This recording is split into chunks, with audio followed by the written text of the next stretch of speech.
अमरीकी सदर Donald Trump का चीन पर इलेक्शन डाटा हैक करने का इल्ज़ाम 2020 के सदारती इंतखाबात के डाटा में भी चीन ने मुदाखलत की। अमरीकी सदर के मुताबिक चीन अमरीका के इंतखाबात में मुसलसल मुदाखलत और इलेक्शन डाटा हैक करने की कोशिश कर रहा है। डोनाल्ड ट्रंप कहते हैं चीन चाहता है मैं सदारती इलेक्शन हार जाऊं। चीन ने अमरीकी अवाम में उनके बारे में मनफी तासुर पैदा करने की कोशिश भी की। नेशनल इंटेलिजेंस के डायरेक्टर और FBI को चीन से मुतल्लिक तहकीकात का हुक्म दिया है। डोनाल्ड ट्रंप के मुताबिक इंतखाबात से मुतल्लिक खुफिया इंटेलिजेंस दस्तावेजात फौरी डीक्लासिफाई की जाए।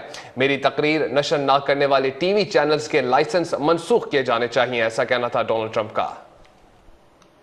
Information includes names, addresses, phone numbers, political party preferences, and other sensitive data that would be needed to register to vote and engage in other nefarious activities, which is exactly what was happening.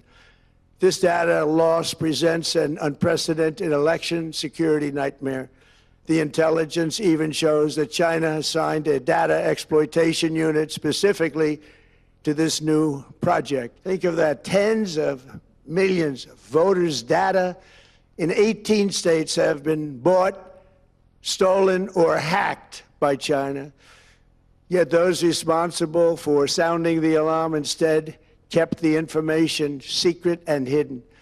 They did not disclose to me as president or to anyone else, and to the best of our knowledge, China engaged in other election-related activities to undermine my first administration and our 2020 campaign.